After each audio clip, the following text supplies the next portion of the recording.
বাসির গ্রামে আমাদের চিংড়ি চাষ ছাড়া আর কোনো চাষ হয় না, আমাদের চিংড়ি চাষই করতে হবে। আমরা আগে বলতাম না এগুলো, যে সার মারতে ঘেরে তাই আমরা মারি, মারিয়ে পানি তুলে চাষ করে ওর মধ্যে মাছ ছেড়ে দিই। কী হবে না হবে ওপর আল্লাহ জানে। আমার এই 12 কাঠা জমি, অল্প জমি, আমি বেচাকেনা করি তাতে আমরা চাষ করি খাই। বাংলাদেশের দক্ষিণ পশ্চিমের উপকূলীয় অঞ্চল একসময় সমৃদ্ধ কৃষির প্রাণকেন্দ্র ছিল। জলবায়ু পরিবর্তনজনিত কারণে এবং সাম্প্রতিক সময়ে সিডার আইলা সহ ছোট বড় ঘূর্ণিঝড় ও জলোচ্ছ্বাসে প্রায়ই নতুন নতুন এলাকা প্লাবিত হচ্ছে। ফলে মাটি ও পানিতে লবণাক্ততা বাড়ছে এবং ফসলি জমি উর্বরতা হারাচ্ছে। শস্য উৎপাদন প্রায় শূন্যের কোঠায় নেমে আসার উপক্রম। কার্যত চিংড়ি চাষ ছাড়া ভূমি ব্যবহারের বিকল্প কোনো উপায়ও থাকছে না। এমন প্রতিকূল পরিস্থিতিতে এ অঞ্চলের জীববৈচিত্র্য রক্ষা করতে এবং পরিবর্তিত পরিবেশের সাথে স্থানীয় জনগোষ্ঠীর অভিযোজনের জন্য প্র্যাকটিক্যাল অ্যাকশন বাংলাদেশ ইউএনডিপির অর্থায়নে সাতক্ষীরা জেলার শ্যামনগর উপজেলায় বাংলাদেশের দক্ষিণ পশ্চিম উপকূলীয় এলাকার জলবায়ু পরিবর্তনে ক্ষতিগ্রস্ত জনগোষ্ঠীর সহনশীলতা বৃদ্ধিকরণ প্রকল্প পরীক্ষামূলকভাবে শুরু করেছে।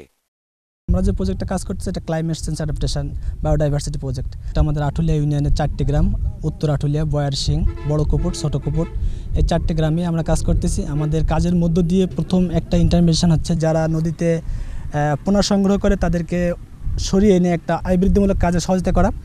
এটার পিছনে কারণ হচ্ছে যে একজন মহিলা সে যখন নদীতে পোনা ধরে, বিশেষ করে এই এলাকায় প্লাস্টিকের নেট, ঘন জাতের একটা নেট দিয়ে যখন তারা পোনাটা সংগ্রহ করে, একটা রেণু পোনা ধরার জন্য আরও হাজার হাজার পোনা নষ্ট করতেছে। পাশাপাশি ওই পোনাগুলো যদি পানিতে ফেলে দেয় তাহলে সেখানে ক্ষতি হয় না, কিন্তু তারা কি করে মাটিতে ফেলায় দেয়, যার ফলে এই পোনা ধরতে যেয়ে অন্য পোনা নষ্ট হচ্ছে।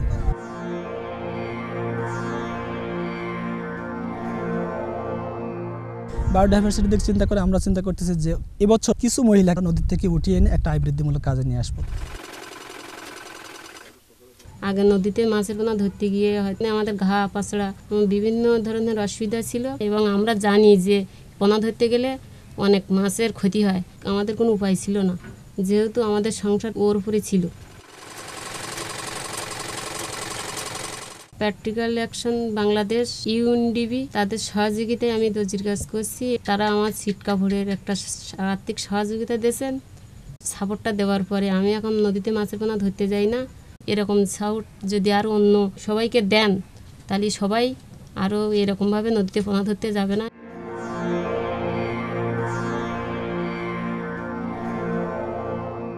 এবছর 80 জন ফার্মারকে আমরা পরিবেশ বান্ধব চিংড়ি চাষ করাতে চাচ্ছি।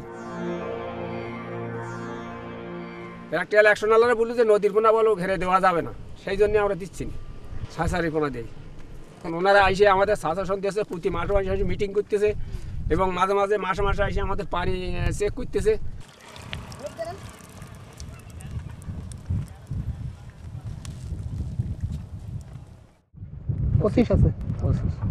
বেশি অন্যবার আমরা ডাইরেক্ট মাছ ছাড়ি, তাতে আমরা কিছু ভালো বুঝতে পারিনি, কিন্তু এই প্রকল্পে এসে যারা দেবার নিয়ম সেইভাবে আমরা কাজ করি। এখন অন্যবার থেকে এবছর আমরা খুব ভালো ফল পাচ্ছি।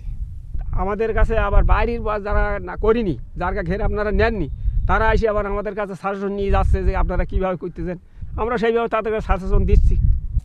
এই মাছটা আমরা এখন 550 টাকা কেজি বিক্রি করতেছি, লাভ ভালো আছে এখন। এই এলাকায় বিভিন্ন প্রজাতির গাছের জন্ম ও বেড়ে ওঠার চিরাচরিত ধারা বদলে গেছে। আগে এখানে যে ধরনের গাছ জন্মাত, উত্তপ্ত দীর্ঘতর গ্রীষ্ম আর অতিমাত্রায় লবণাক্ততায় সেসব গাছের চারা রোপণ করলেও সেগুলো আর টিকছে না। স্থানীয় মানুষ বুঝতে পারছিল না পরিবর্তিত পরিবেশে কি ধরনের গাছ লাগাতে হবে। এই প্রকল্পের সহযোগিতায় পরিচালিত বিভিন্ন সচেতনতামূলক প্রদর্শনী ও উঠোন বৈঠকের আলোচনার মাধ্যমে স্থানীয় মানুষ লবণাক্ত মাটির উপযুক্ত গাছ চিহ্নিত করতে সক্ষম হয়েছে। এরকম যদি আমরা বলি, লোনা মাটিতে গাছ লাগাতে আমরা সবাই জানি রস, টক, তিতা এই 3 গুণ মানে, ঠিক না? বড়কুপট এবং বয়সিং গ্রামের 2 জন মহিলাকে দিয়ে আমরা 2টা নার্সারি ডেভেলপ করছি। ঝড় সহনশীল যে গাছ এবং টক জাতীয় গাছ আমরা এখানে তাদেরকে আর্থিকভাবে এবং ইনপুটস হিসেবে সাপোর্ট করছে, তারা সেটা এখন প্লান্টেশন করছে। প্রথমে শ্যামনগরে হাতে কলমে আমাদের শিখাইয়েছেন, সেইভাবে আমরা শুরু করেছি। এখন সার বীজ দেব, দেওয়ার পর আগামী বছর আমরা এর ফল পাবো। আইলার পর লবণাক্ততা বৃদ্ধি পাওয়ার ফলে আমরা প্রজেক্ট থেকে টক, কষ, তিতা এই ধরনের গাছ আমরা এলাকায় রাস্তায় দিচ্ছি, বাড়িতেও দিচ্ছি এবং ইনস্টিটিউশনে দিচ্ছি। এই রোডের 2 সাইড দিয়ে চিংড়ি ঘের, এখানে অনেক লবণ পানি, সেক্ষেত্রে ম্যানগ্রোভ মানে সুন্দরবনের কেওড়ার চারা লাগিয়েছি। এই রাস্তার চারা লাগানোর ক্ষেত্রে আমাদের এখানে 3টা উপকারভোগী আছে। একটা হচ্ছে যারা গাছটা পুরো দেখাশোনা করে, একটা উপকারভোগী, 2 হচ্ছে যারা জমির মালিক, 3 হচ্ছে ইউনিয়ন পরিষদ। রাস্তার সাইডে যে গাছ লাগানোর যে কার্যক্রমটা তারা শুরু করেছে, প্রাকৃতিক দুর্যোগের সময় ঝড় বা ঘূর্ণিঝড়ে মানুষকে কিছুটা নিরাপদ রাখবে অন্তত এই গাছের কারণে। এর থেকে এলাকার মানুষ উপকৃত হবে, জনগণও তার ফল ভোগ করবে। জলবায়ু পরিবর্তনজনিত কারণে উপকূলীয় এলাকার মানুষের ভবিষ্যৎ অনিশ্চিতের মুখে। সহজলভ্য ও লাকসই প্রযুক্তি আর স্থানীয় অভিজ্ঞতার সমন্বয়ে কার্যকরী পদক্ষেপ এই এলাকার মানুষকে পরিবর্তিত পরিবেশের সাথে অভিযোজনের পাশাপাশি জীব বৈচিত্র্য রক্ষাতেও ইতিবাচক ভূমিকা রাখতে পারবে।